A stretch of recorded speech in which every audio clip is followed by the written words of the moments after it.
Assalamualaikum warahmatullahi wabarakatuh. Bertemu lagi dalam mata kuliah Pendidikan Pancasila dan Kewarganegaraan kerjasama antara Muhammadiyah Palangkaraya dan Politeknik Suria.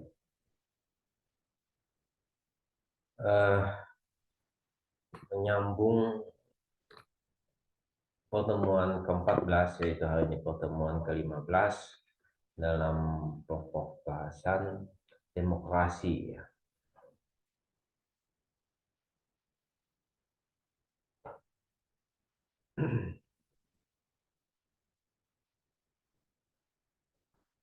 Demokrasi, saya ulang sedikit, demokrasi pembentukan pemerintah melalui pemilu, sistem pertanggungjawaban pemerintah, pengaturan sistem distribusi kekuasaan dan pengawasan oleh rakyat. Intinya bahwa sebuah demokrasi itu sudah menjadi pilihan, ya, negara-negara modern dalam mengelola sebuah negara dianggap cocok, ya. Akan tetapi demokrasi itu nutrisinya adalah pikiran, ya.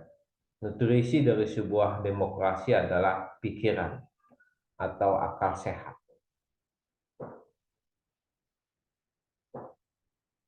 Kalau sebuah demokrasi, sebuah negara demokrasi dikelola dengan pikiran yang tidak sehat atau akal yang tidak sehat, maka kemungkinan besar negara demokrasi tersebut akan diisi oleh politikus-politikus busuk, ya. Dan negara tersebut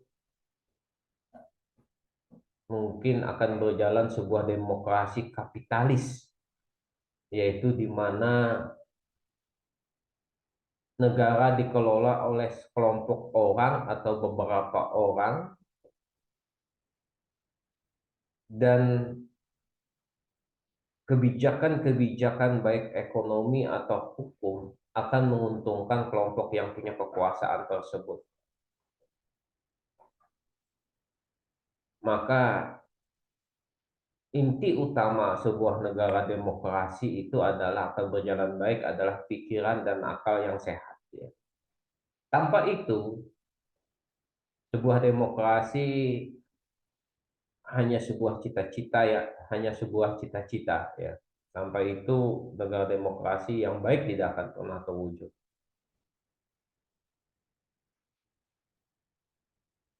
Demokrasi sebagai sistem politik kenegaraan modern.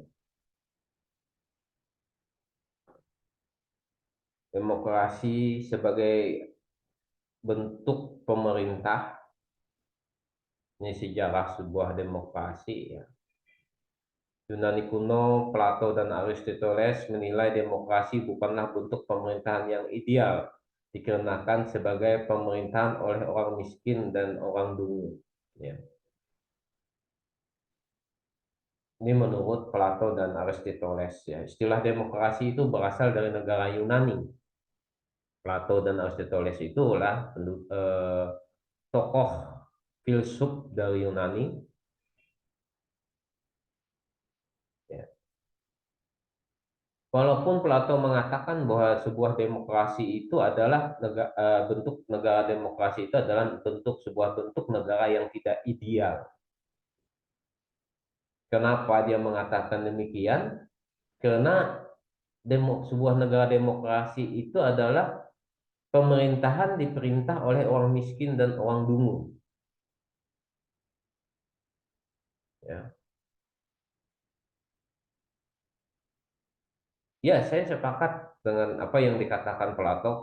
Kelemahan dari sebuah negara demokrasi itu adalah adanya kesetaraan. Dia sekaligus kekuatan, tapi di kekuatan itu ada unsur kelemahan. Karena dianggap setara, suara profesor dan suara orang yang buta huruf itu dianggap sama, itu adalah kelemahan sebenarnya. Tetapi sebuah demokrasi itu adalah menganggap adanya kesetaraan. Maka negara yang siap melaksanakan sebuah negara demokrasi itu adalah negara yang ketika masyarakatnya kaya dan pendidikannya tinggi, ya. Syarat sebuah negara demokrasi yang baik itu tadi pertama saya katakan dan adalah memiliki akal yang sehat atau tidak dungu. Pengertian dungu itu adalah orang yang punya akal tetapi tidak menggunakan akalnya. Itu pengertian dungu. Beda dengan bodoh, ya. Orang nggak mau berpikir itu artinya dungu. Nah, maka kalau masyarakatnya dalam sebuah negara demokrasi, misalkan Indonesia, pertanyaannya adalah apakah Indonesia siap dalam menjalankan sebuah demokrasi? Jawaban siap atau tidak sebuah negara dalam menggunakan sistem demokrasi adalah diukur dari apakah rakyatnya miskin dan apakah rakyatnya dungu. Itu ukurannya. Kalau rakyatnya banyak yang masih miskin, banyak yang dungu, maka dalam kontestasi politik, dalam pemilu, transaksional pasti akan terjadi. Transaksional pasti akan terjadi, yaitu jual beli suara. Karena orang tidak mengerti dampak dari apa yang dia pilih berdasarkan uang, memilih berdasarkan uang. Dia tidak mengerti dampaknya karena dia dungu. Kenapa dia mengambil duit itu? Karena dia miskin. Maka yang menjadi pejabat negara adalah penyamun-penyamun dalam politik. Ya. Orang-orang yang tidak bermoral dan tidak bertanggung jawab dalam politik. Itu ketika masyarakatnya orang miskin dan orang dungu. Itulah apa yang dikatakan Plato, kelemahannya di situ. Berarti tergantung masyarakatnya, ya. Karena demokrasi membutuhkan pikiran yang sehat.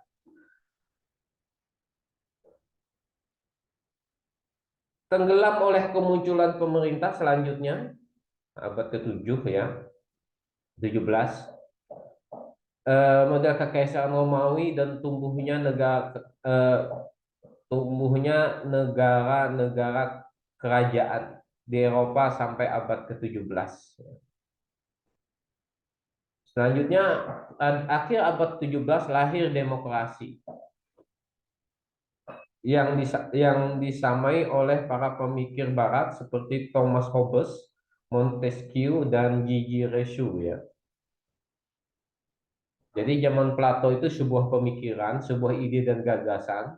Pada abad ke-17 masih dalam bentuk kerajaan. Di akhir kerajaan ini sistem pemerintahannya disebut dengan monarki kalau pemerintahannya baik, tapi kalau pemerintahannya jelek disebut tirani. Maka pada abad ke-17 pikiran Plato dan Aristoteles ini didukung, ya, dengan tokoh-tokoh pemikir, filsuf-filsuf pemikir, yaitu diantaranya Thomas Hobbes, Montesquieu, dan Reshu. UNESCO tahun 1949 menyatakan mungkin bahwa untuk pertama kalinya dalam sejarah, demokrasi dinyatakan sebagai nama yang paling baik dan wajar untuk semua sistem organisasi politik dan sosial yang diperjuangkan oleh pendukung-pendukung yang berpengaruh, ya. Jadi UNESCO melalui PBB mengatakan tahun 49 cocok zaman sekarang, arah ke modern, demokrasi dianggap ini yang paling baik. Walaupun eh, tentu ada kekurangan-kekurangannya juga tadi, ya. Maka hampir di seluruh di dunia sistem yang digunakan sistem demokrasi. Apa itu demokrasi? Di pertemuan ke-14 sudah saya jelaskan. Sumber historis dan sosiologis politik tentang demokrasi bersumber dari Pancasila, ya. Pertama, tradisi kolektivitas dari pemusyawaratan desa. Tradisi bersama dari pemusyawaratan desa. Perlu kita pahami bahwa Pancasila itu diambil dari nilai-nilai saripati, nilai-nilai yang sudah ada tumbuh Indonesia, ya, dari saripati budaya Indonesia. Itu rujukan sehingga lahirnya sebuah Pancasila. Kebiasaan-kebiasaan yang dianggap baik itu yang diambil jadi rujukan sehingga lahirnya Pancasila. Misalkan tradisi kolektivitas dari pemusyawaratan desa.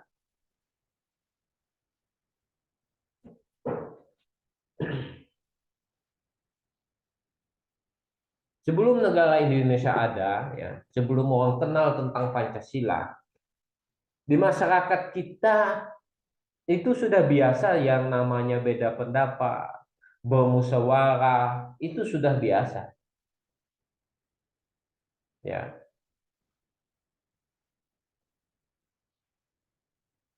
eh,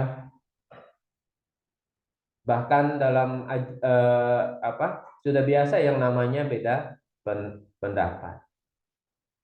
Ajaran Islam yang menuntut kebenaran dan keadilan ilahi dalam masyarakat serta persaudaraan antar manusia sebagai makhluk Tuhan. Nah, dalam ajaran Islam pun juga mengajarkan tentang bagaimana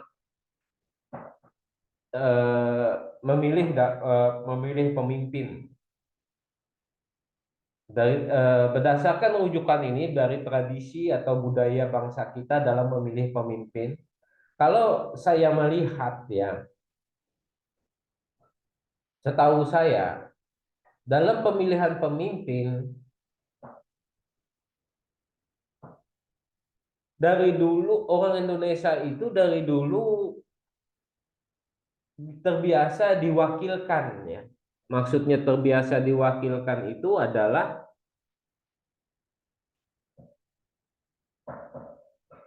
dalam pemilihan pemimpin misalkan dipercaya kepada orang-orang yang dianggap mengerti saja.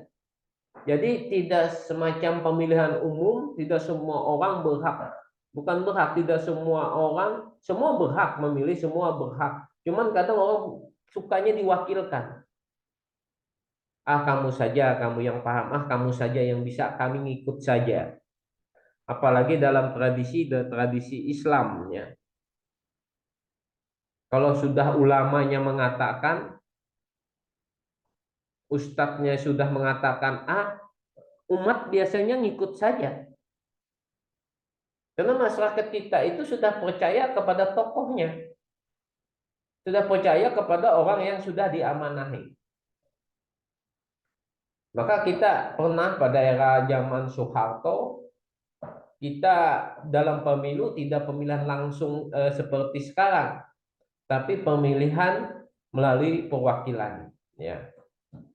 Presiden dipilih oleh MPR, gubernur dipilih oleh DPRD tingkat provinsi, bupati dipilih DPRD tingkat kabupaten. Itu praktiknya ya. Prakteknya seperti itu. Baru setelah reformasi 98 baru ada pemilihan umum. Pemilihan presiden secara umum baru ada. Yang dulu pemilihan secara umum itu cuma anggota legislatif saja. Maka dalam Pancasila kita lihat dasar berdemokrasi kita, sila keempat, kerakyatan yang dipimpin oleh hikmat secara bijaksana dalam pemusyawaratan dan perwakilan. Jadi di situ tergambarkan bahwa rakyat yang dipimpin secara hikmat dalam pemusyawaratan dan perwakilan, bahwa rakyat itu bersedia diwakilkan. Ya. Rakyat itu bersedia diwakilkan secara hikmat, secara serius, ya, sungguh-sungguh. Itu sudah terbiasa. Jadi kritik saya berdasarkan Pancasila sebagai dasar negara kita bahwa pemilihan pemimpin itu tidak langsung. tapi melalui perwakilan. Presiden dipilih oleh MPR, gubernur dipilih oleh DPR, dan bupati dipilih DPR. Tidak umum, ya. Tidak semua orang berhak memilih, tapi hanya diwakilkan melalui legislatif di gedung legislatif. Itu yang kalau berdasarkan Pancasila, ya, sila keempat. Tapi setelah disepakati kita pemilihan umum karena semua orang dianggap setara. Ya, tapi dampaknya adalah ketika masyarakatnya tadi miskin dan dungu, kata Plato dan Aristoteles, bahwa maka dampaknya pasti yang terjadi kalau pemilihan umum masyarakatnya masih banyak miskin dan dungu, yang terjadi lahirlah pemimpin-pemimpin yang hasil transaksional, hasil jual beli suara, yang nantinya tidak aneh banyak yang korupsi, tidak bertanggung jawab, kebijakan cuma hambur-hambur uang, kesejahteraan lambat. Ini tidak aneh karena biaya politik yang mereka keluarkan untuk membeli suara terlalu mahal. Biaya politik di Indonesia sangat mahal karena harus mengeluarkan dana untuk mendapatkan suara. Setelah mereka jadi, maka mereka tidak bertanggung jawab karena mereka menganggap bahwa untuk mendapatkan jabatan itu beli. Sehingga tidak aneh di Indonesia banyak pengusaha yang menjadi politik. Ya, banyak pengusaha-pengusaha yang terjun dalam politik karena mereka punya modal. Nah, ini makin terpuruk negara kita kalau rakyat tidak sadar dalam berpolitik, masih dungu, ya, tidak menggunakan akal pikirannya. Padahal dalam berdasarkan Pancasila kita itu perwakilan. Karena mengikuti teori modern harus pemilihan umum terbuka dan itu keinginan rakyat, ya biar akhirnya kita pemilihan presiden, kepala daerah itu secara umumnya, semua secara langsung semua orang bisa hak memilih. Memang tidak ada jaminan juga bahwa pemilihan secara tidak langsung itu hasilnya akan bagus. Memang tidak ada jaminan juga, ya. Tetapi yang pasti ketika pemilihan umum secara langsung, rakyat yang tidak rusak, rakyat yang jujur ikut menipu juga.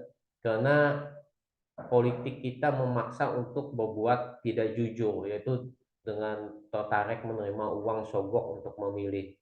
Jadi dampak rusaknya yang tadi hanya anggota legislatif saja yang rusak, kalau di sana terjadi transaksional dalam pemilihan kepala daerah, sekarang masyarakat juga karena dampaknya juga. Karena kerusakan itu masuk ke rumah-rumah warga negara Indonesia. Paham sosialis barat yang menarik perhatian para pemimpin pergerakan kebangsaan karena dasar-dasar peri kemanusiaan yang dibelanya dan menjadi tujuannya. Ya, karena demokrasi ini bukan produk istilahnya, ya. Istilahnya aja yang bukan produk Indonesia. Tapi gaya-gaya demokrasi itu sudah ada sebelum Pancasila itu ada, ya. Biasanya dari tradisi kolektivitas masyarakat di desa-desa. Nah, didukung lagi dengan paham-paham sosial barat. Literasi, contoh bagaimana mengelola negara, ya, itu para pendiri bangsa kita itu pembelajar, ya, pembaca, akhirnya juga mengikuti sistem demokrasi yang sekarang, ya.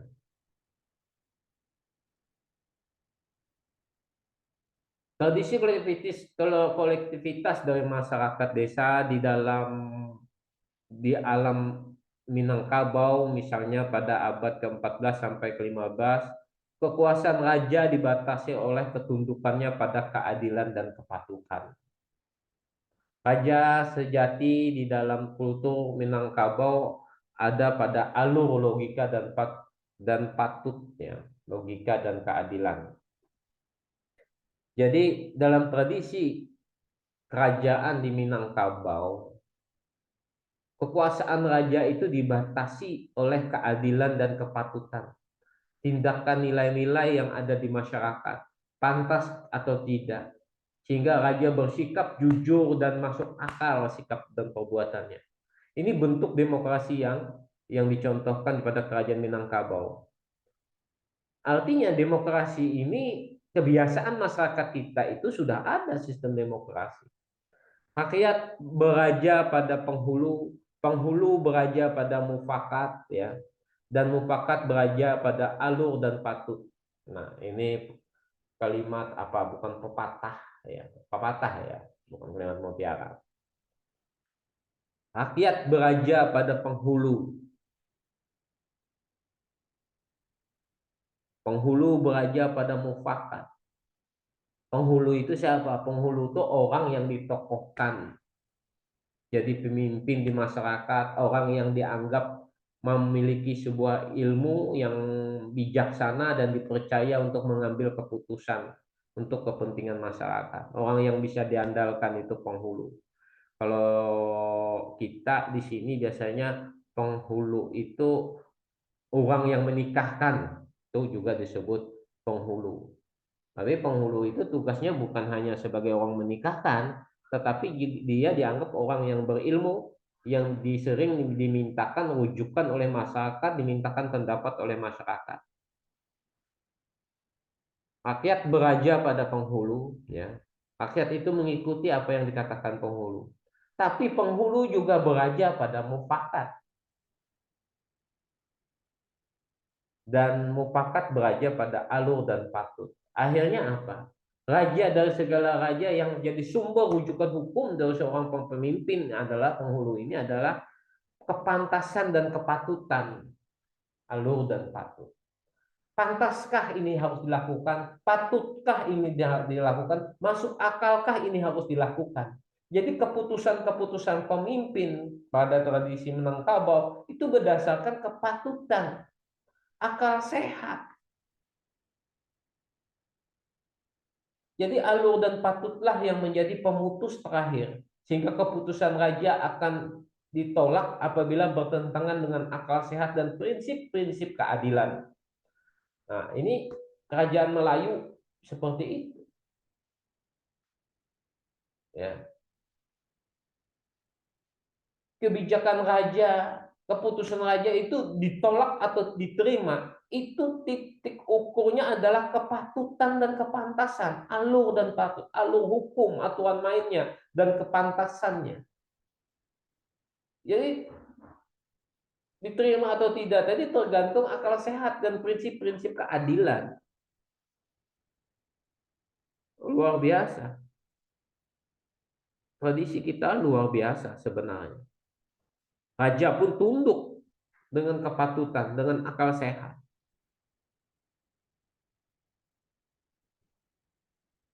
Ini abad ke-14 dan abad ke-15. Sudah ada pemikiran itu. Jadi sistem demokrasi kalau namanya di Indonesia barang baru, demokrasi istilah demokrasi barang baru di Indonesia dibawa oleh negara kolonialisme Belanda, bawaan Belanda ketika masuk ke Indonesia. Tetapi cara-cara berdemokrasi itu sudah canggih di Indonesia ya.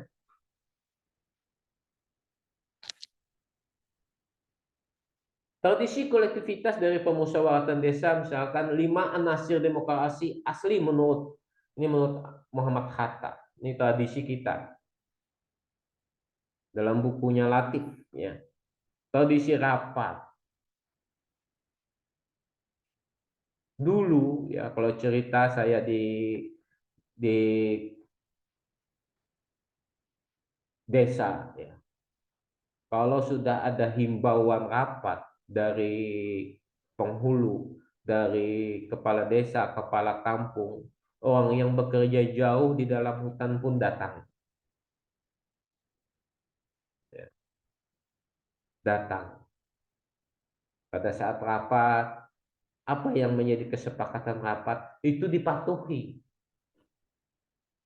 Ya, musyawarah mufakat. itu dipatuhi, mufakat. Ini yang kalian sebagai mahasiswa yang kalian harus paham apa itu mufakat.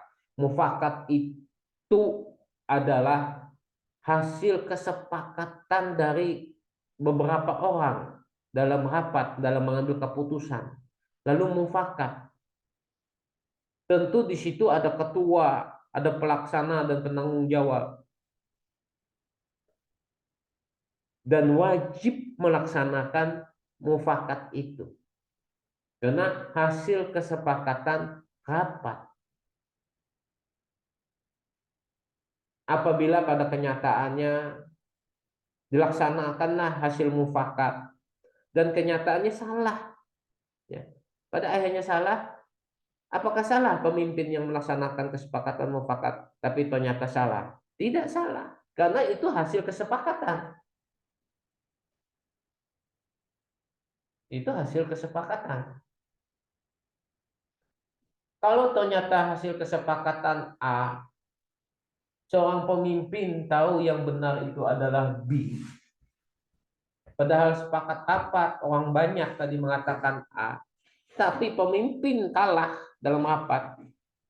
Tapi dia tahu berdasarkan pengetahuannya yang benar adalah B, maka pada saat dia menjalankan, pemimpin tadi menjalankan tugasnya, dia memilih B karena dia tahu itu yang benar. Pengalaman dan wawasannya lebih jauh daripada masyarakat.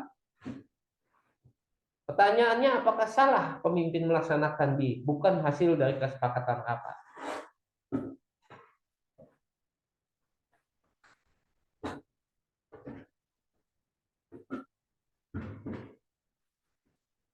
Menurut saya, tetap apa yang dilaksanakan pemimpin tadi itu salah. Ya, itu salah. Kenapa? Karena di luar dari kesepakatan rapat. Bisa jadi dia melaksanakannya nanti benar, tapi sebagai keelokan sebuah kebijakan, keelokan sebuah keputusan seorang pemimpin kurang elok karena dianggap tidak sesuai keputusan rapat. Kalaupun dia melaksanakan keputusan rapat dan salah, yang salah siapa? Salah semua. Pemimpinnya nggak salah. Nah, tinggal seorang pemimpin tadi berupaya menjelaskan ya pada anggota rapat. Gotong royong ya, kerjasama. Arti gotong royong itu kerjasama. Dalam demokrasi membutuhkan kerjasama, melibatkan orang banyak. Hak mengadakan protes bersama ya. Bisa. Menurut Muhammad Hatta, demokrasi bisa melakukan protes bersama. Hak menyingkir dari daerah kekuasaan raja dipuja dalam lingkungan pergerakan nasional sebagai pokok yang kuat bagi demokrasi sosial yang akan dijadikan dasar pemerintahan Indonesia merdeka di masa yang akan datang ya.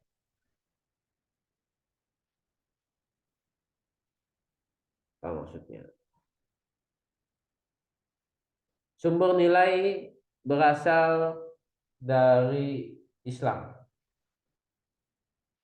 Nilai demokrasi yang berasal dari Islam bersumber dari akar teologisnya, yaitu teologi itu akar kepercayaannya, ya, logika agamanya. Semua selain Tuhan bersifat nisbi belaka. Konsekuensinya, semua bentuk pengetahuan hidup sosial manusia yang melahirkan kekuasaan itu mutlak dinilai bertentangan dengan jiwa tauhid. Semua selain Tuhan bersifat nisbi, belaka, ya, hampa, tidak nyata. Jadi hanya Tuhan saja yang nyata. Ini tauhidnya ya. Semua bentuk pengaturan hidup sosial manusia yang melahirkan kekuasaan itu mutlak dinilai bertentangan jiwa tauhid. Sikap pasrah kepada Tuhan memutlakkan Tuhan dan tidak pada suatu yang lain, menghendaki tatanan sosial terbuka, adil dan demokratis. Jadi yang dijunjung tinggi, nilai yang dijunjung tinggi itu adalah tauhid, keyakinan kepada Tuhan dan mengikuti aturan-aturan apa yang diperintah dan apa yang dilarang oleh Tuhan. Ini oleh Allah ini dalam Islamnya. Dan agama, kalau kita lihat bahwa pada dalil dalam Al-Quran menyatakan diciptakan manusia bersuku-suku, berbangsa-bangsa untuk saling mengenal. Setelah itu kalau kita kaitkan lagi, kita sambungkan siapa yang terbaik dari suku-suku dan bangsa-bangsa. Yang terbaik di mata Tuhan adalah yang imannya yang paling baik, amalnya yang paling banyak, berbuat baik kepada orang lain, ibadah yang bagus, itu yang paling baik. Bukan suku, bukan warna kulit yang mulia di hadapan Tuhan, tapi amal imannya masing-masing. Jadi berkompetisi untuk menjadi yang baik itu di hadapan Islam ya. Dan setiap orang dalam agama Islam itu berhak menyatakan pendapat. Kita sering mendengar cerita riwayat masyarakat Rasulullah berdakwah. Sering Rasulullah baik dalam keadaan rapat atau duduk santai-santai. Beliau adalah seorang nabi sekaligus sebagai raja atau presiden ya, kepala sebuah negara. Itu begitu mudah, banyak riwayat menceritakan bangsa Arab Baduy, suku Baduy itu ibaratnya kalau bahasa kita ini orang kampung ya. Orang kampung itu bertanya, santai saja, langsung saja bertanya.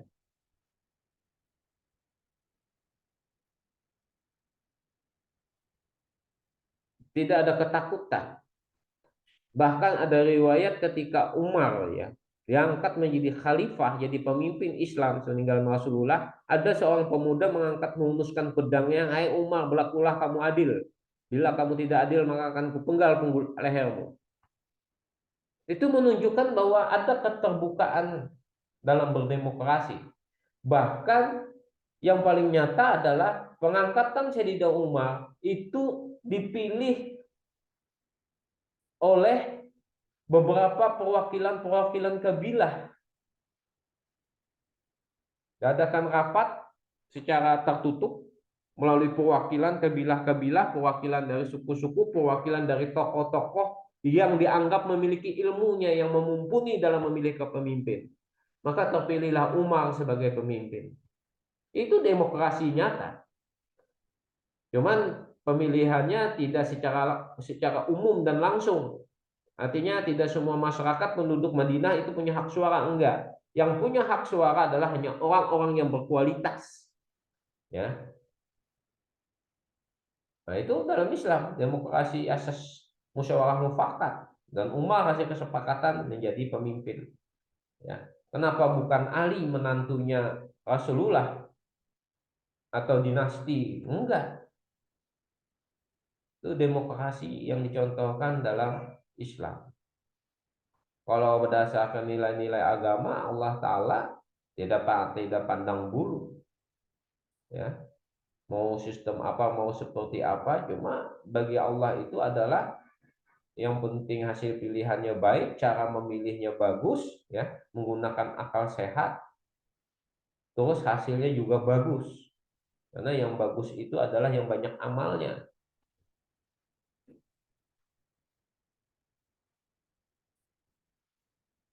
Kelanjutan logis dari prinsip tauhid adalah paham persamaan kesederajatan ini.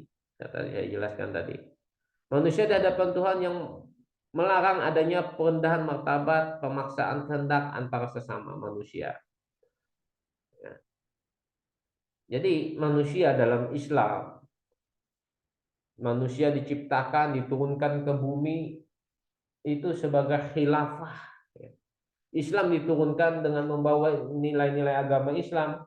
Nabi diturunkan itu sebagai rahmatan lil alamin, pembawa kebaikan, pembawa kerahmat, pemuas dahaga yang kering, menyejukkan hati. Itu Islam. Bagi siapa? Bagi seluruh rahmatan lil alamin, rahmat bagi segala alam. Baik manusia, wajib manusia ini makhluk hidup. Baik benda hidup maupun benda mati, dimanapun kita berada. Harus membawa kebaikan. Itu tugas seorang muslim. Di hutan dia menjaga kebaikan hutan, tidak membakar, tidak menebang sembarangan, memanfaatkan sebaik-baiknya, bukan merusak. Di rumah ya, kalian sebagai mahasiswa bisa membawa rahmat baik di kampus kalian, baik di rumah kalian. Kalau di rumah ada piring kotor, cuci. Kalau di kampus pintar-pintar gitu ya, jangan merusak. Soekarno, pengaruh Islam di Nusantara, membawa transformasi masyarakat feodal menuju masyarakat yang lebih demokratis ya. Sementara Hatta juga memandang stimulus Islam sebagai salah satu sumber yang menghidupkan cita-cita demokrasi sosial di kalbu para pemimpin pergerakan kebangsaan.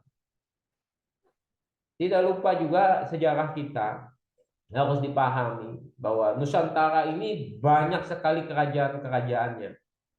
Di mana kita tahu pada sistem kerajaan itu banyak sistem feodal. Tetapi setelah Islam masuk dan banyak para raja-raja masuk Islam, sultan-sultan, mulai secara nilai tauhid, seorang agama Islam dia segala perbuatannya itu akan dipertanggungjawabkan di yaumil akhir. Sehingga sebagai seorang pemimpin, sebagai seorang raja, ketika imannya bagus, akhlaknya bagus, maka dia memimpin pasti akan memperhatikan masyarakatnya, kebijakan berdasarkan akal yang sehat. Ya. Pengaruh Islam juga luar biasa. Sumber nilai yang berasal dari Barat, ya, sumber nilai demokrasi yang berasal dari Barat. Kolonialisme Eropa khususnya Belanda dan Indonesia membawa dua sisi dari koin peradaban Barat. Ada sisi yang represi ya, yang menekan, yang tidak enak, represi imperialis, kekuasaan, represi imperialis dan kapitalis. Dan sisi humanisnya yang baiknya adalah demokratis. Jadi perkembangan demokrasi di Indonesia juga ada pengaruh dari Barat, khususnya Belanda, karena Belanda masuk menjajah Indonesia. Kita tahu istilah demokrasi berasal dari Yunani yang disampaikan oleh Plato dan Aristoteles ya. Setelah itu dikembangkan para pemikir filsuf baru, Gigi Resu ya, Hobbes, apa tadi. Nah, setelah itu masuk ke Indonesia dibawa oleh Belanda. Belanda ini datang ada dua sisi dalam politik, ada sisi dia menjajah, ingin menguasai. Di sisi lain juga demokratis. Apa itu? Kita lihat ternyata Budi Utomo, organisasi Budi Utomo itu berdiri pada tahun 1928, di mana kita masih dijajah Belanda. Kita masih diberi kesempatan untuk menyatakan pendapat, mengkritik Belanda. Faktanya memang demikian. Penindasan politik dan penghisapan ekonomi oleh imperialis dan kapitalis. Imperialis ini penguasaan ekonomi dan kapitalis itu sekelompok orang yang menguasai ya, yang selalu menguntungkan mereka. Menumbuhkan sikap anti penindasan, anti penjajahan, anti feodalisme di kalangan para perintis kemerdekaan bangsa. Ini yang saya sebutkan tadi, organisasi Budi Utomo atau banyak organisasi PNI, organisasi NU, Muhammadiyah. Ini lahir untuk melawan penindasan ya yang dilakukan oleh penjajah yaitu kapitalis Belanda ini tadi. Keberanian untuk menyatakan pendapat. Nah, ini sebagai stimulus.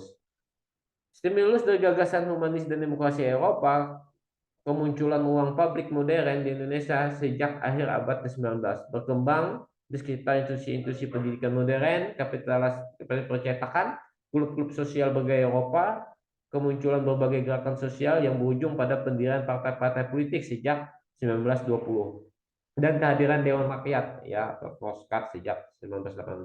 Nah, mulai cerdas, mulai banyak sekolah, banyak lulusan perguruan tinggi. Kita sudah pemuda pada waktu itu, pejuang perintis pada waktu itu sudah berani membentuk, berserikat, berkumpul ya, berorganisasi dan menyatakan pendapat. Ini awal-awal demokrasi, sistem demokrasi menyatakan pendapat di Indonesia. Pernah pada zaman Belanda ya.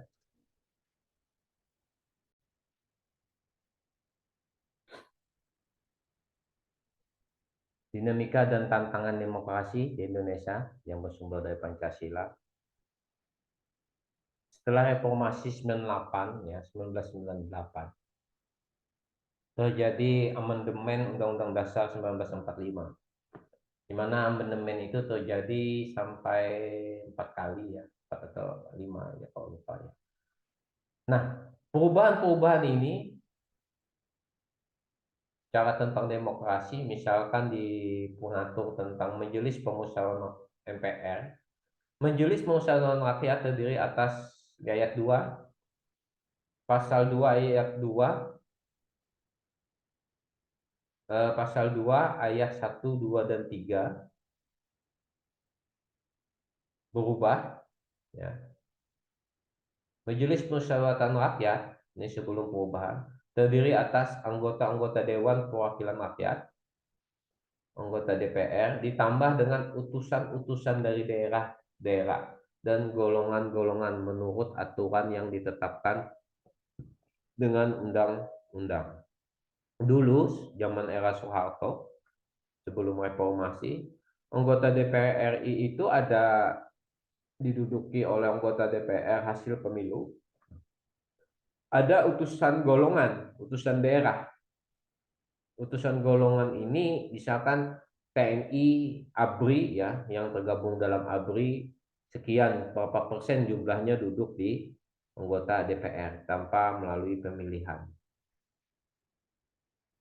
Ya, ada kalangan utusan daerah juga tanpa melalui pemilihan. Nah, setelah reformasi MPR terdiri atas anggota Dewan Perwakilan Rakyat, anggota Dewan Perwakilan Daerah, DPD, yang dipilih melalui pemilihan umum dan diatur lanjut dengan undang-undang. Itu perubahannya.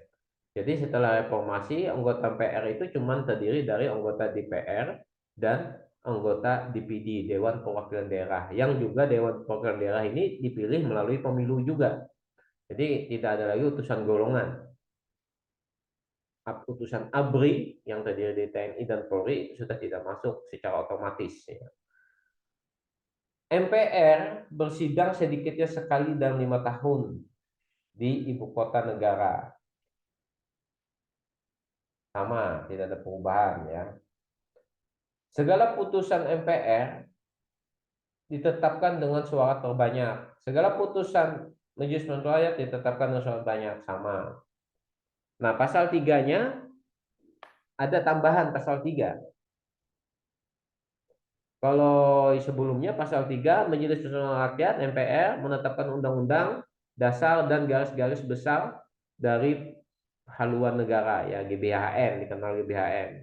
Nah, sekarang Majelis Permusyawaratan Rakyat berwenang mengubah dan menetapkan undang-undang.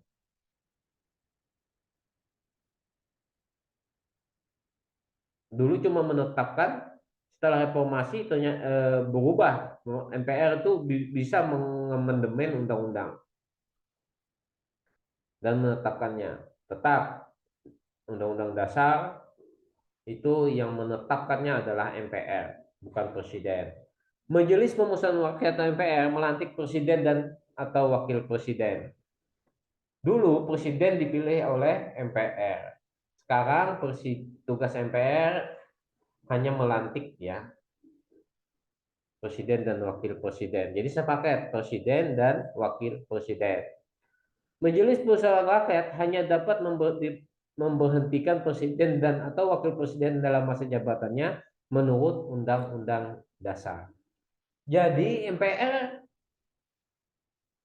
di sini sudah tidak punya hak untuk memberhentikan presiden. Karena dulu presiden dipilih oleh MPR. Maka karena dia dipilih oleh MPR, maka bisa diturunkan, diberhentikan oleh MPR. Kalau sekarang proses penurunan presiden, jika dinilai presiden melanggar Undang-Undang Dasar, memang harus diturunkan, ada prosesnya ya, ada proses tahapan-tahapnya. Tapi tidak lagi MPR rapat presiden turun, enggak. Ada prosesnya. Prosesnya bagaimana? Melibatkan DPR, melibatkan DPD, melibatkan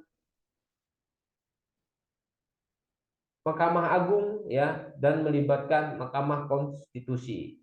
Banyak struktur hukum yang dilibatkan. Majelis Permusyawaratan Rakyat hanya dapat memberhentikan presiden dan atau wakil presiden dalam masa jabatannya menurut Undang-Undang Dasar. Nah, jadi PR itu dapat memberhentikan presiden berdasarkan masa jabatannya. Berapa masa jabatan presiden? 5 tahun ya. Dalam undang-undang nggak ada masa jabatan presiden lebih daripada 5 tahun. Kalau pertanyaannya sekarang Pak, nah itu di luar sudah. MPR, Majelis Permusyawaratan Rakyat, terdiri atas anggota Dewan Perwakilan Rakyat ditambah dengan utusan daerah ya, sama tadi. Next. Majelis Permusyawaratan Rakyat terdiri atas anggota Dewan Perwakilan Rakyat Daerah dan Dewan Perwakilan Daerah. Ini pasal 2 ayat 1, perubahan-perubahannya. Jelaskan yang di atas.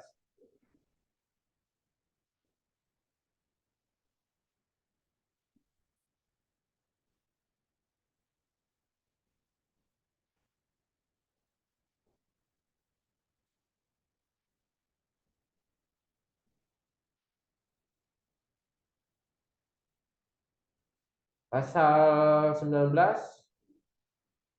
menjadi 3 ayat ya.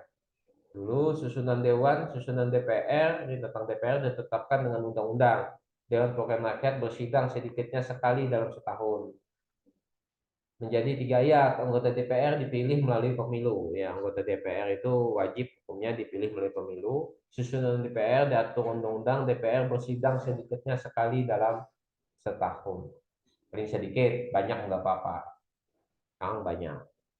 DPR itu susunannya terdiri dari komisi 1, komisi 2, sampai komisi berapa? Banyak. Sesuai dengan tupoksi tugas-tugas komisinya masing-masing. DPR lagi, tiap-tiap undang-undang menghendaki persetujuan DPR. Nah, ini sebelum DPR memegang kekuasaan membentuk undang-undang. Kedua, setiap rancangan undang-undang dibahas oleh DPR dan Presiden untuk mendapat persetujuan bersama. Jadi undang-undang itu persetujuan bersama antara Presiden dan DPR. Jika rancangan undang-undang itu tidak mendapat persetujuan bersama, rancangan undang itu tidak boleh dilanjutkan lagi dalam persidangan DPR masa itu. Presiden mengesahkan rancangan undang-undang yang telah disetujui bersama untuk menjadi undang-undang. Dalam hal rancangan undang-undang yang telah disetujui bersama tersebut tidak disahkan oleh Presiden dalam waktu 30 hari semenjak rancangan undang-undang tersebut disetujui. Rancangan undang-undang tersebut sah menjadi undang-undang dan wajib diundang-undangkan. Ini saya ulang, nomor 4 ya, ini penting. Presiden mengesahkan rancangan undang-undang yang telah disetujui bersama untuk menjadi undang-undang. Yang mengesahkan undang-undang itu adalah Presiden, tapi hasil persetujuan bersama anggota DPR. Dalam hal rancangan undang-undang yang telah disetujui bersama tersebut tidak disahkan oleh Presiden, sama-sama setuju antara Presiden bersama, tapi belum disahkan, maka secara otomatis 30 hari kemudian otomatis itu menjadi undang-undang dan wajib disahkan atau diundangkan. Ada yang menarik ya. Nah, ini kan undang-undang dasar. Pasal yang terdapat dalam undang-undang dasar tentang membahas tentang hak DPR. Apa yang menarik? kejadian era pemerintahan Jokowi, kalau nggak salah itu undang-undang ketenaga kerjaan. Itu terbitnya undang-undang tenaga kerjaan itu menarik, ya. Tidak disetujui DPR, bahkan tidak disetujui, dibatalkan oleh Mahkamah Konstitusi. Undang-undang.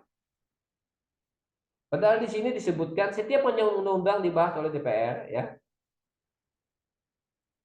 yang sudah dirancang dan tidak mendapatkan persetujuan bersama, maka rancangan undang itu tidak boleh lagi diajukan lagi, ya, dalam persidangan DPR masa itu, masa tahun yang sama, tidak boleh lagi diajukan kalau itu tidak disetujui. Ini undang-undang ketenaga kerjaan kemarin bukan hanya tidak disetujui oleh DPR, tapi juga dibatalkan oleh MK, Mahkamah Konstitusi. Tetapi karena itu dipaksakan oleh pemerintahan, presiden, presiden malah mengeluarkan Perpu, peraturan peraturan pengganti undang-undang, ya. Perpu, ya.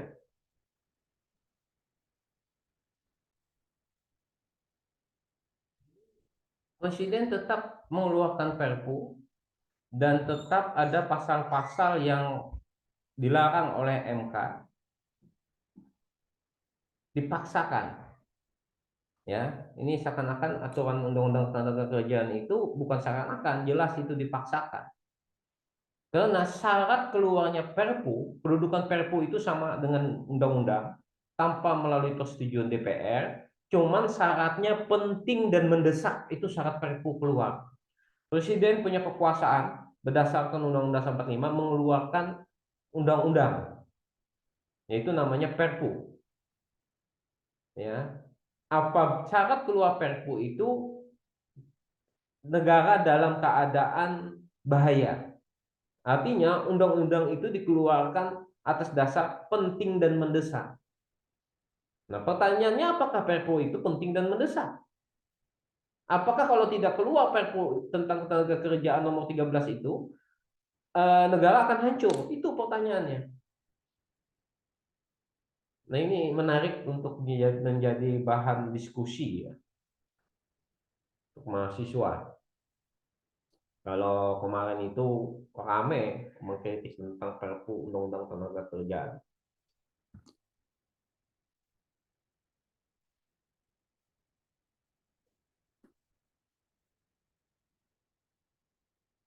Nah, ini sesudah perubahan pasal 20A tadinya tidak ada, setelah amandemen perubahan menjadi ada pasal baru dan terdapat 4 ayat.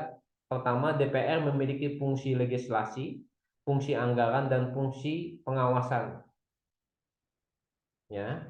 Jadi tugas DPR itu fungsinya ada 3.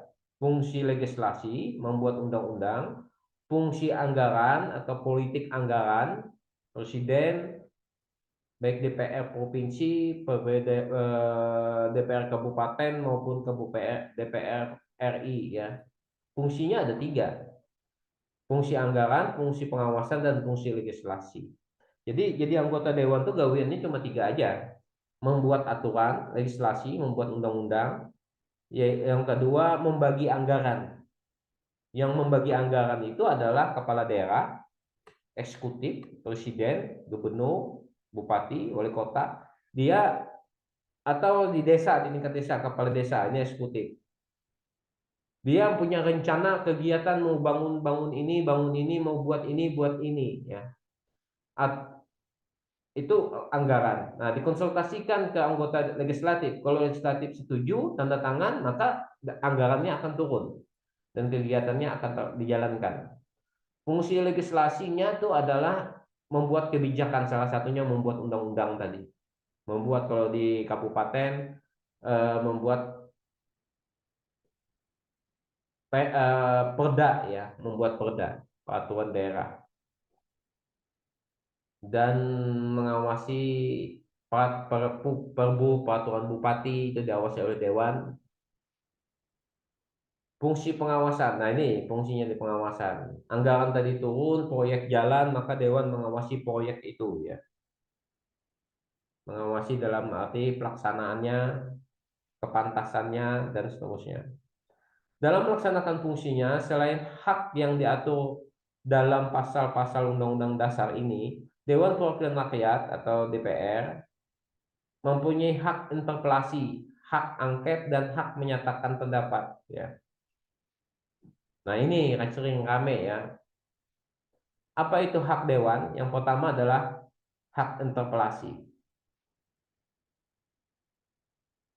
Misalkan seorang presiden itu telah dinilai melanggar Undang-Undang Dasar, telah banyak melanggar kebijakannya, banyak melanggar aturan-aturan Undang-Undang Dasar, melanggar Pancasila, atau diduga korupsi dan lain sebagainya, maka anggota DPR berhak mengadakan hak interpelasi.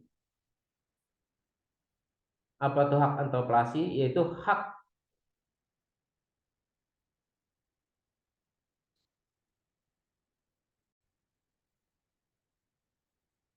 Jadi hak interpelasi itu adalah hak meminta keterangan. Kalau di kabupaten, anggota Dewan Kabupaten meminta pertanggungjawaban keterangan dari bupati. Kalau provinsi minta pertanggungjawaban dari gubernur, anggota Dewan Provinsi. Kalau anggota DPR pusat, DPR RI minta pertanggungjawaban, minta penjelasan kepada presiden. Bupati, gubernur maupun presiden bisa diwakilkan oleh orang yang ditunjuknya. Apa tuh hak interpelasi tadi? Hak interpelasi itu tadi meminta keterangan atas kebijakan keputusan yang telah dilaksanakan yang berdampak kepada kepentingan luas. Itu hak interpelasi. Dari setelah diberi keterangan di kantor DPR, ya DPR, Dewan berhak apa yang kedua?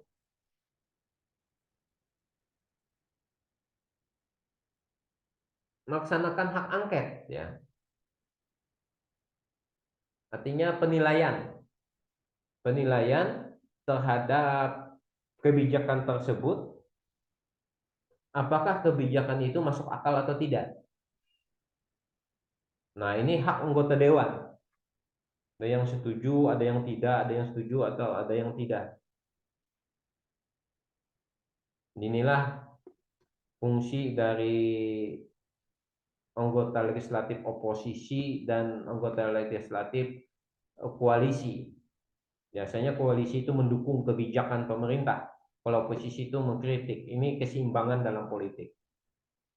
Kalau ternyata banyak yang tidak setuju dengan interpelasi tersebut, ya, Dewan berhak melaksanakan hak angket.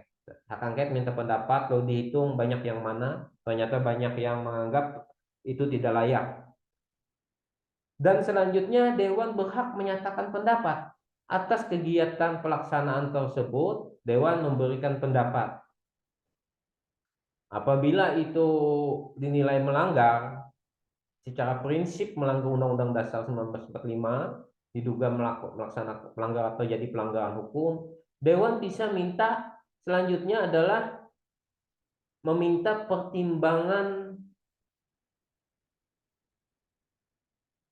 Mahkamah Agung. Terusnya meminta pertimbangan Mahkamah Konstitusi. Berdasarkan penilaian Mahkamah Agung, ternyata terjadi pelanggaran hukum, maka bisa direkomendasikan kepada Mahkamah Konstitusi. Lalu tetap melakukan terjadi pelanggaran, maka Mahkamah Konstitusi menyerahkan kepada MPR. Disinilah rapat MPR, di mana MPR itu dihadiri oleh anggota DPR. MPR itu adalah anggotanya tadi DPR dan DPD. Nah, berdasarkan keputusan ternyata harus dilengsarkan, maka serahkan kepada MK. MK nanti yang memutuskan. Mesahkan, ya, bukan memutuskan, mesahkan. Jadi proses penurunan presiden sekarang tidak semudah seperti zaman dulu, ya. Kenapa? Karena presiden dipilih oleh rakyat. Presiden bertanggung jawab kepada rakyat. Ini disebut dengan sistem presidensil, ya. Kalau dulu kalau MPR tidak cocok selera, MPR bisa langsung berhentikan. Kalau sekarang rumit, karena presiden tadi dipilih oleh rakyat.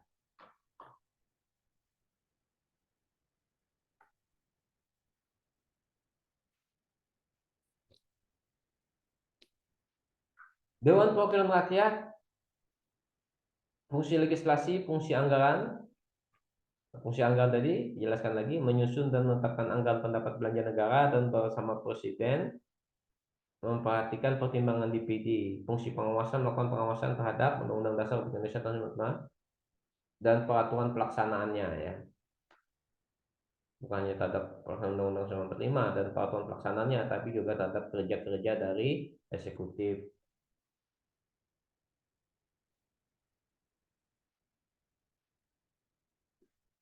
Tiga hak: hak interpelasi, hak untuk meminta keterangan kepada pemerintah mengenai kebijakannya, hak angket untuk melakukan penyelidikan terhadap kebijakan pemerintah yang penting dan strategis serta berdampak pada kehidupan masyarakat dan bernegara yang diduga bertentangan dengan peraturan perundang-undangan. Hak angket. Hak menyatakan pendapat, hak DPR sebagai lembaga untuk menyatakan pendapat terhadap kebijakan pemerintah atau mengenai kebijakan luar biasa terjadi di tanah air atau situasi di dunia internasional. Dewan Perwakilan Rakyat, haknya yang lain, hak mengajukan undang-undang, mengajukan pertanyaan, menyampaikan usul dan pendapat, memilih dan dipilih, membela diri. Nah, ini hak memilih pilih. Yang menarik adalah anggota DPR atau anggota legislatif, baik tingkat kabupaten, kota, provinsi maupun pusat, itu mempunyai hak imunitas. Apa itu hak imunitas? Imun, kekuatan. Anggota DPR itu punya kekuatan kebal terhadap hukum. Ini luar biasa. MPR itu diberikan alat imunitas, ya, bukan alat, kebal terhadap hukum. Hukum yang mana? Bukan hukum umumnya, pidana perdata, bukan. Tapi anggota MPR itu karena dia punya hak pengawasan, dia wakil dari rakyat, maka dia berhak mengkritik kebijakan-kebijakan pemerintah tanpa takut harus dipenjara. Itu enaknya MPR. DPR itu berhak mengkritik, ngomong semaunya terserah dia. Dia dugaan atau apa, yang penting bukan fitnah, dia berhak untuk ngomong itu. Makanya DPR tuh kalau dia vokal, dia berani, ada dasarnya karena mempunyai hak imunitas. Dia kebal, dia tidak bisa dituntut secara hukum. Maka tugas pemerintahlah dalam sistem sebuah negara demokrasi menjelaskan. Maka nalar dilawan dengan nalar, bukan nalar kritik ini dilawan dengan menggunakan alat negara yaitu polisi untuk menangkap. Jadi DPR mempunyai hak imunitas. Memang tugas DPR kan mengawasi, mengkritik kebijakan pemerintah. Maka ketika dia mengkritik itu dia dilindungi secara undang-undang, dilindungi oleh undang-undang dasar. Kita lihat yang sering vokal di TV anggota DPR misalkan Fahri Hamzah, ngomongnya kalau kita dengar ngeri, dia dilindungi. Sekarang Fahri Hamzah nggak bisa berani lagi ngomong kritik presiden dan seterusnya. Karena secara hukum dia tidak terlindungi lagi. Maka akan salah kalau anggota DPR itu diam, takut. Dia punya hak imunitas, imun, kekebalan hukum. Kekebalan hukum dalam pengawasan kebijakan-kebijakan, mengkritik kebijakan-kebijakan pemerintah. Tapi kalau dia menabrak anak orang, naik sepeda, naik motor, mobil, nabrak orang mati, dia tetap sebagai masyarakat biasa. Ini imunitas terhadap tugasnya, ya. DPR juga berhak mendapatkan protokoler, ya. Misalkan dalam menjalankan tugas, mendapatkan perlindungan dan lain sebagainya. pelayanan aparat dan itu haknya. Karena dia adalah pejabat negara, termasuk sebagai pejabat negara anggota DPR. Mendapatkan keuangan jelas, gaji, dapatkan pelayanan administratif, pelayanan-pelayanan ya jelas. Bahkan di Indonesia anggota DPR luar biasa gajinya anggota DPR RI ya. Tuh sempat heboh artis yang menjadi DPR Krisdayanti mengungkapkan bahwa pendapatan anggota DPR itu setahun berapa M ya, ratusan M dalam setahun. Pantas orang banyak mau menjadi anggota DPR. Dewan Perwakilan Daerah atau DPD ini setelah reformasi DPD itu ada. DPD dipilih dari setiap provinsi melalui pemilihan umum. Dia bukan anggota partai ya. Kalau sekarang itu di Kabupaten Surian ada mantan wakil bupati ya, apa namanya Ibu Iswanti itu mencalon DPD. Dia tadinya anggota partai PDI, lalu dia keluar dari partai anggota PDI, dia mewakil karena anggota DPD itu tidak dari partai.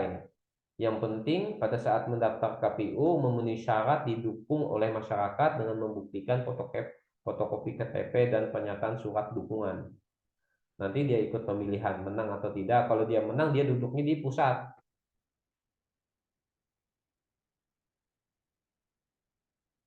Duduknya kantornya di Jakarta. Anggota DPD itu tidak lebih dari sepertiga jumlah anggota DPR. Jadi jumlah anggotanya cuma sepertiga dari DPR. DPD bersidang sedikitnya sekali dalam tahun dan susunan kedudukan DPD diatur oleh undang-undang.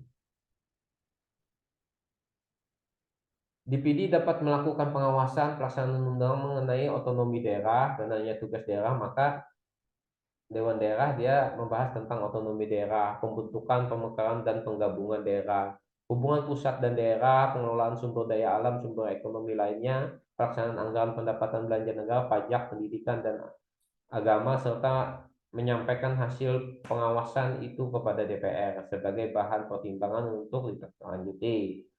Anggota DPD dapat diberhentikan dari jabatannya yang syarat-syarat dan tata caranya diatur dalam undang-undang. Jadi DPD ini dia perwakilan dari daerah,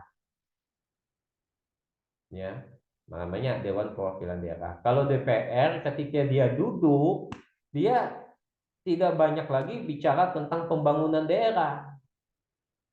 Itu fokusnya untuk tugas DPD. Yang fokus bicara anggota DPR itu bicara tentang politik, tentang kebijakan pemerintah, tentang pembuatan undang-undang, pengawasan tugas-tugas eksekutif. Nah, itu kalau lebih fokus kepada daerahnya itu DPD. Makanya kita masyarakat kalau ingin mendapatkan bantuan hibah provinsi atau daerahnya mau cepat maju, usulnya itu ke DPD, bukan ke DPR. Lebih tepatnya ke DPD. Ke DPR itu bisa juga, tapi lebih tepatnya ke DPD. Dinamika yang terjadi dengan lembaga pemusyawaratan dan perwakilan secara langsung mempengaruhi kehidupan demokrasi. Kemaslahatan kepada semakin sehat, dinamis, demokrasi Pancasila yang tengah melakukan konsolidasi menuju demokrasi yang matang. Ya. Ini dinamika berjalannya sebuah demokrasi di Indonesia dari zaman Soekarno, demokrasi terpimpin, dari zaman Soeharto, demokrasi Pancasila, dari zaman Soekarno, Jokowi ya. Soekarno itu berapa kali demokrasi terpimpin, demokrasi demokrasi apa-apa gitu ya. Dan sekarang kita reformasi. Setelah reformasi 20 tahun, kalau kita evaluasi bagaimana demokrasi kita, apakah sesuai dengan cita-cita semangat reformasi, silahkan. Apakah kita sudah bebas menyatakan pendapat? Apakah dalam menjalankan negara hasil dari sebuah pemilu dan pesta demokrasi itu sesuai dengan akal sehat atau tidak? Atau duduknya seseorang menjadi anggota legislatif, menjadi anggota eksekutif, apakah berdasarkan itikat baik, ya, itikat baik, akal sehat atau tidak? Silahkan kalian nilai. Kalau tidak, berarti demokrasi kita tidak baik-baik saja. esensi dan urgensi demokrasi yang bersumber dari Pancasila, bentuk pengembangan kehidupan demokratis.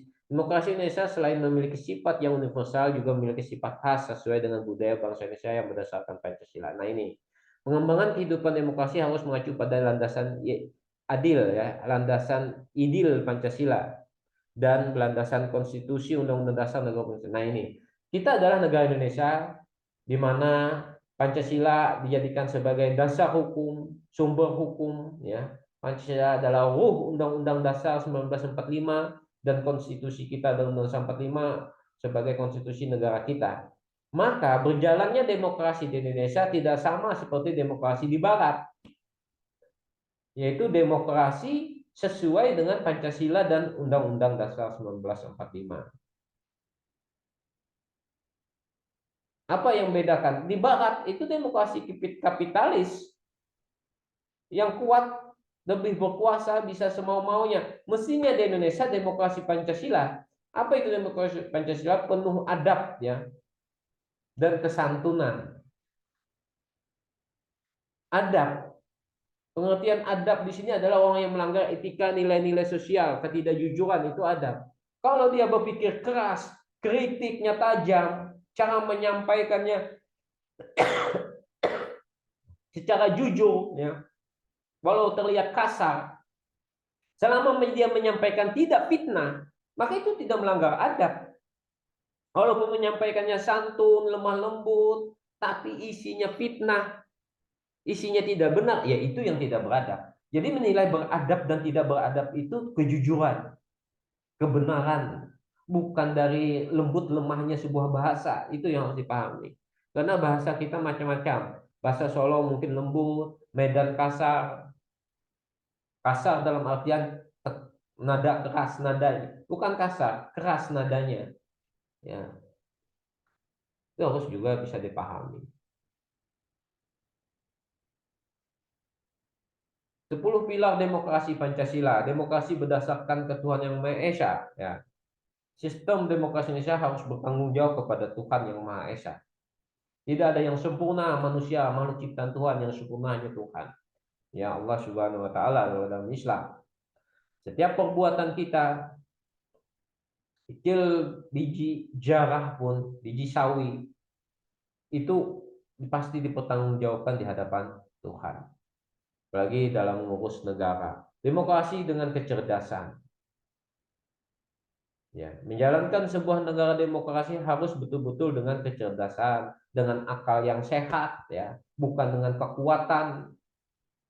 Jangan masyarakat dianggap bodoh oleh penguasa. Ya, kalau menganggap masyarakatnya bodoh, ya akhirnya semau-maunya. Demokrasi itu dengan kecerdasan bisa dipertanggungjawabkan secara akal, ya. Akal melawan akal. Bukan akal orang mengkritik dilawan dengan kekuasaan, ya, dengan pentungan. Ini yang salah. Demokrasi yang berkedaulatan rakyat. Di Indonesia demokrasi berdasarkan Pancasila, berkedaulatan rakyat. Ya, Undang-Undang Dasar 1945, kalau nggak salah pasal ayat 1 pasal 3 menyatakan kedaulatan berada di tangan rakyat. Kekuasaan berada di tangan rakyat. Ya. Itu yang harus dicamkan. Demokrasi dengan rule of law. Jadi berjalannya sebuah demokrasi, kita diberi kebebasan berpendapat, kebebasan bersuara, tapi diatur oleh hukum. Cara menjalankan hukum pun tidak boleh para penegak just law, penegak hukum atau just law, itu juga harus sesuai dengan rule of law, aturan mainnya. Jangan musuh tangkap, pendukung bela, gitu kan. Kan banyak kasus pencemaran nama baik yang mencemarkan dekat dengan penguasa itu nggak ditangkap-tangkap. Tapi ketika orang yang dikira berseberangan dengan penguasa ngomong dikit tangkap. Ini makanya ini penegak hukum harus sesuai dengan aturan main hukum juga, gitu. Demokrasi membutuhkan rule of law. Ini yang tidak sesuai dengan aturan hukum. Memalukan, yaitu keputusan MK majunya Gibran sebagai wakil presiden disahkan oleh MK, keputusan MK ternyata apa? melanggar etika, ketua MK-nya malah dihukum, keputusannya tetap jalan. Ini kan sesuatu yang ambigu dalam bernegara. Yang memutuskannya salah, tapi keputusannya tetap berjalan. Saya sebagai seorang sarjana hukum juga bingung, kok bisa terjadi kayak gini, memalukan. Ya, ini akan tercatat dalam sebuah sejarah. Demokrasi dengan membutuhkan pembagian demokrasi dengan pembagian kekuasaan. Ya, maksudnya pembagian kekuasaan, kita bolak otonomi daerah, ada kepala daerah-daerahnya dalam kekuasaan eksekutif, legislatif itu jelas kekuasaannya. Yudikatif, trias politika ya, eksekutif, legislatif, yudikatif. Ini jelas kekuasaannya. Jangan sampai eksekutif nyampuri urusan hukum. Ya, ini kan keputusan MK, ketua MK itu kan karena eksekutif mencampuri urusan hukum. Demokrasi dengan hak asasi manusia, ya menghormati hak asasi manusia. Artinya hak bicara, hak pendapat, hak organisasi itu harus dihormati. Demokrasi dengan pengadilan yang merdeka, demokrasi dengan otonomi daerah tadi saya jelaskan, demokrasi dengan kemakmuran dan demokrasi dengan berkeadilan. Ya. Hakikat negara yang demokratis apabila dalam pemerintahan tersebut rakyat memiliki kesempatan untuk berpartisipasi dalam pembuatan keputusan. Nah, ini.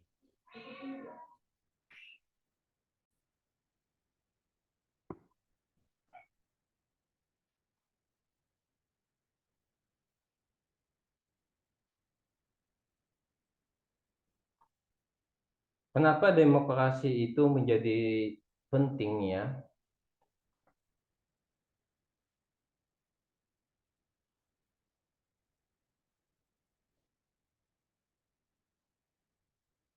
Hakikat negara yang demokratis apabila dalam pemerintahan tersebut rakyat memiliki kesempatan untuk berpartisipasi dalam pembuatannya dan keputusan. Kekuasaan tertinggi berada di tangan rakyat dan pemerintahan dijalankan berdasarkan kehendak rakyat. Nah, kan enak kalau seperti ini. Jadi kebijakan-kebijakan pemerintah itu berdasarkan kehendak rakyat. Maka demokrasi mampu memenuhi kebutuhan umum, kebutuhan sosial. Karena pembangunan-pembangunan, kebijakan-kebijakan yang dilakukan oleh penguasa itu berdasarkan kehendak rakyat. Aspirasi dan kemauan rakyat harus dipenuhi dan pemerintah dijalankan berdasarkan konstitusi yang merupakan arah dan pedoman dalam melaksanakan hidup bernegara. Para pembuat kebijakan memperhatikan seluruh aspirasi rakyat yang berkembang. Kebijakan yang dikeluarkan harus mewakili berbagai keinginan masyarakat yang beragam. Nah, ini pentingnya sebuah demokrasi, bahwa pembangunan itu berdasarkan keinginan rakyat. Memiliki persamaan kedudukan di muka hukum, hukum mengatur bagaimana seharusnya penguasa bertindak, bagaimana hak dan kewajiban dari penguasa dan rakyatnya. Jadi dalam sebuah demokrasi negara modern, semuanya diatur oleh rule of law, aturan hukum. Bagaimana mau penguasa bertindak, bagaimana masyarakat menyampaikan pendapat, ya. Jadi masyarakat dan penguasa, hal ini pemerintah, itu hubungannya sudah diatur oleh hukum. Tinggal just law-nya, rule of law-nya ada, just law-nya. Kita di Indonesia rule of law-nya sudah bagus.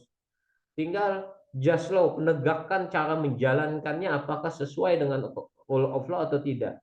Adanya aparat penegak hukum yang tegas dan bijaksana. Nah, ini aparat hukum yang tegas dan bijaksana. Bebas dari pengaruh pemerintahan yang berkuasa. Nah, bebas dari pengaruh pemerintahan yang berkuasa. Aparat hukum ada yudikatif, Mahkamah Agung, kejaksaan, kepolisian. Ini harus bebas dari pengaruh pemerintahan yang berkuasa. Kalau di dalam kendali penguasa, eksekutif mencampur urusan hukum, menekan aparatur hukum, hancur negara, hancur sebuah negara demokrasi. Contoh nyata sekali lagi saya sebutkan keputusan Gibran oleh MK. Ini luar biasa. Demokrasi kita jatuh turun, ya. Yang kita sudah mulai bagus setelah reformasi jatuh turun kembali lagi ke bawah dan berani menghukum siapa saja yang bersalah. Mendapatkan distribusi pendapatan yang adil. Semua warga negara berhak memperoleh pendapatan yang layak. Pajak merupakan salah satu sarana untuk mendorong tercapainya kesejahteraan dan keadilan bagi rakyat yang dilakukan antara lain melalui pemerataan lokasi dan distribusi pendapatan. Jadi rakyat tadi sudah intinya berhak mendapatkan pembangunan, pembagian pajak yang adil, ya, supaya bisa membangun daerah-daerahnya, ya.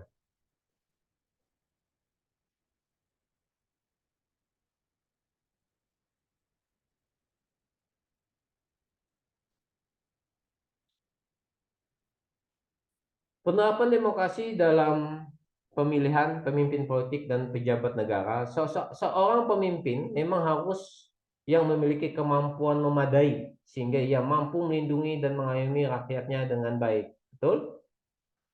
Diharapkan pemimpin itu harus beriman, bertakwa. Kepemimpinannya itu akan disyukuri sebagai amanah, sebagai kewajiban mulia agar mampu dilaksanakan dengan baik. Ini penting, ya.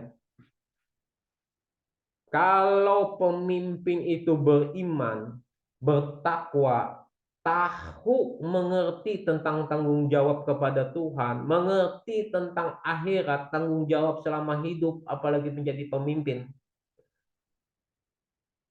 tahu dengan Tuhannya, ya, karena dia punya iman tadi, maka nggak perlu lagi sebenarnya rakyat yang mengawasi, mengkritik. Paling rakyat memadahi, mengasih tahu, menemani.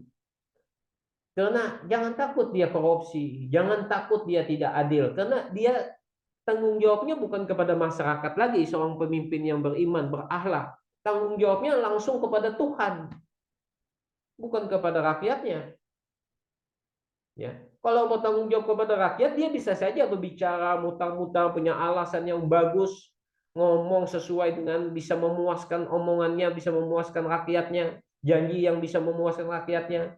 Tapi dengan Tuhan tidak bisa ditipu. Kalau dia percaya dengan Tuhannya, beriman, bertakwa, kita rakyat tuh nggak capek-capek mengawasi pemimpin. Karena tanggung jawabnya itu lebih besar kepada akhiratnya daripada kepada rakyatnya. Itu kalau pemimpin bertakwa. Pemimpin yang beriman. Maka kita harus bersyukur kalau mendapatkan pemimpin yang beriman. Nggak bisa pemimpin itu dikuasai oleh oligarki, proyek curang. Nggak bisa, karena dia tanggung jawabnya kepada Tuhannya. Semoga ke depan presiden kita ada yang pemimpin seperti itu. Kalau ada, pilih pemimpin yang seperti itu. Sesuai dengan Undang-Undang Dasar, sesuai dengan Pancasila, ya. Bertakwa kepada Tuhan yang Maha Esa. Cari orang yang bertakwa kepada Tuhan yang Maha Esa. Bermoral, mempunyai pertimbangan baik buruk, yang berarti memimpin yang berakhlak baik. Jadi cari pemimpin yang bermoral. Kelakuannya bagus, hubungan sosialnya bagus, hubungan kemasyarakatannya bagus, tata keramanya bagus, ya. Bisa memposisikan diri. Bisa memposisikan diri itu seperti apa? Bisa ditanding. Tingkat internasional bisa ditanding. Ngomong dengan orang tua dia beradab, ngomong dengan anak-anak dia juga bisa. Dan bisa menyesuaikan diri. Bisa menjadi contoh bagi pemimpin selanjutnya. Bisa menjadi teladan umat. Nah, itu dipilih pemimpin. Dalam perbuatan baik buruknya dia pertimbangkan. Bukan hanya pingin viral, pelanggaran etika baik dilanggar. Ya, kan dikit-dikit viral, dikit-dikit viral. Demi viral dia langgar etika baik, itu salah, itu tidak bermoral namanya. Pilih pemimpin itu berilmu, cerdas, intelektual. Lihat rekam jejak pendidikannya. Tidak mudah untuk dapat gelar sarjana.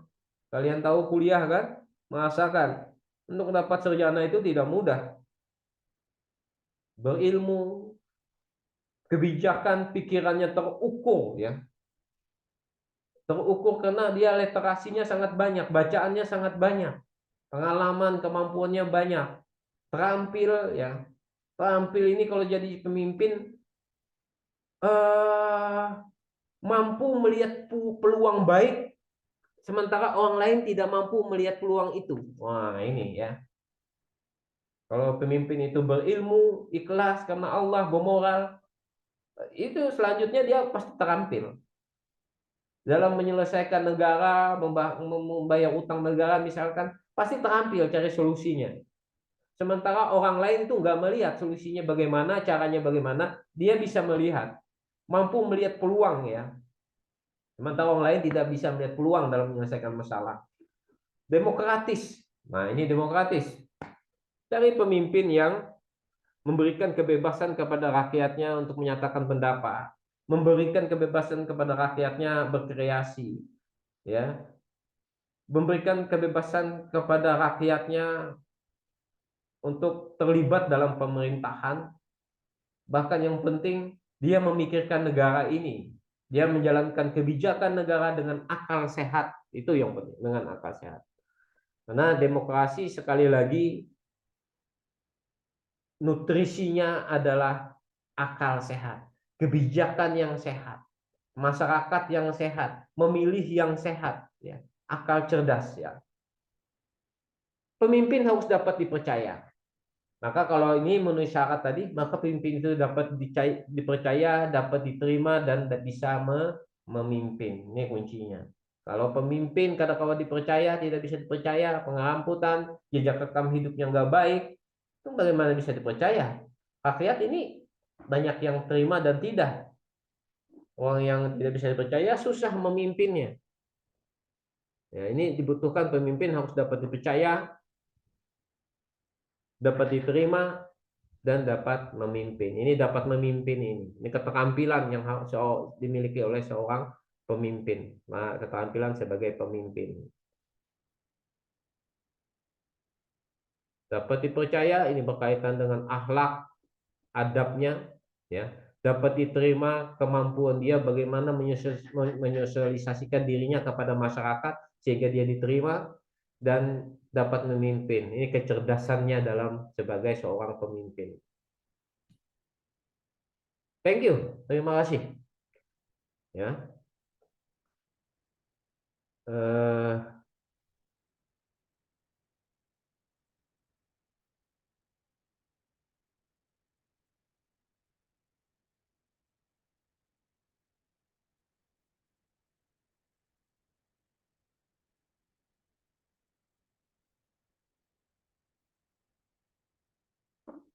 Terima kasih ya. Assalamualaikum warahmatullahi wabarakatuh.